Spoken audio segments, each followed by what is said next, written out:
Você acredita em lobisomem?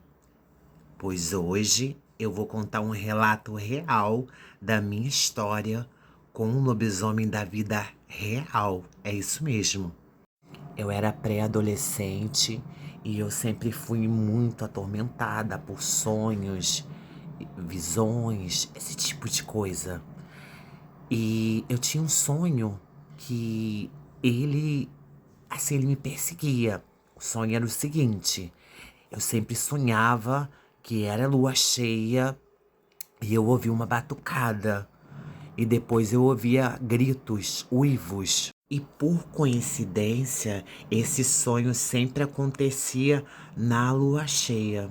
Os anos foram passando, esse sonho ele continuava. Toda lua cheia era o mesmo sonho. Eu ouvi uma batucada, porque atrás de onde eu morava era um terreiro de candomblé.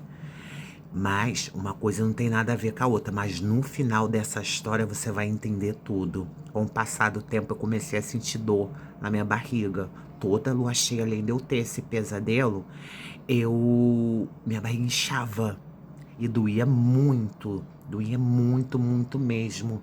Quando começou a acontecer essas coisas comigo. Eu tinha um galinheiro, né? Aí tinha uma bananeira, né? Muitas bananeiras, galinheiro, um cercado atrás da minha casa. E atrás era o terreiro de candomblé. Aí foi passando o tempo, foi passando o tempo. Um belo dia a lua ficou gigante, era lua cheia. O que que aconteceu? Antes mesmo de eu sonhar, a minha casa estava em obra. Eu dormi, mas não sonhei com nada. Quando foi 3 horas da manhã, toda a casa foi acordada.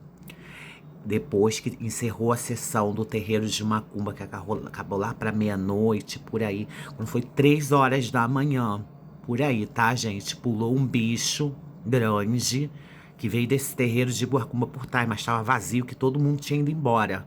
Pulou-se um bicho grande, tá? Um lobisomem gigante, comeu todas as galinhas, devorou todas as minhas galinhas do galinheiro, devastou todas as bananeiras, quebrou tudo, andou por de volta da casa, era uma criatura gigante, assim, pra lá de uns 3 metros de altura.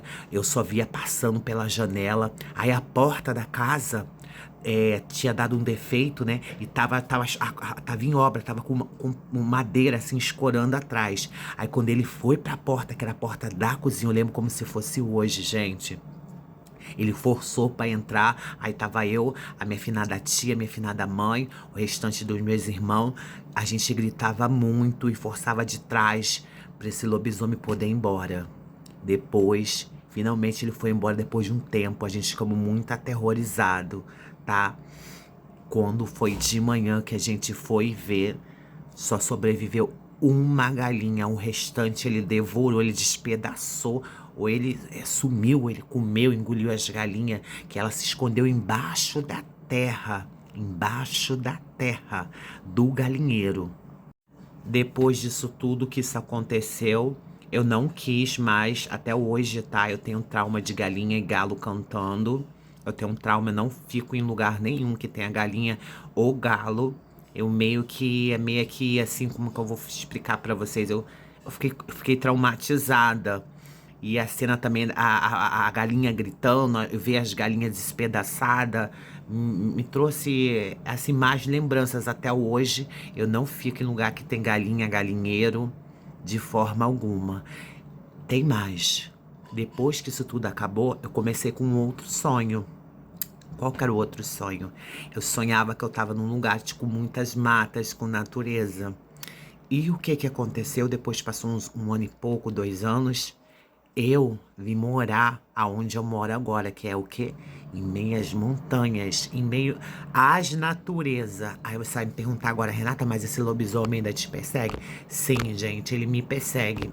Numa outra casa onde eu morava, tá? Teve gente que viu comigo na lua cheia, ele pulava da mangueira, pulou.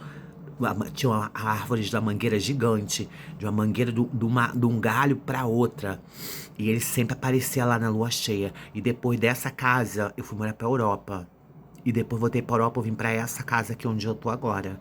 E aqui, nessa rua onde eu moro, todos os moradores sabem que o lobisomem, ele vem aqui. Vem, aparece e eu vou mostrar pra vocês. Ele começa a uivar, ninguém dorme, entendeu? As pessoas ficam com medo, assustada. E essa, gente, parece brincadeira, mas não é. É uma história real. E vira e mexe, ele tá aqui no quintal e os matos ali tá tudo amassado. E a gente só ouve os uivos. É sério. E é isso, gente. Essa é a minha história da minha vida real com um lobisomem que me persegue até hoje.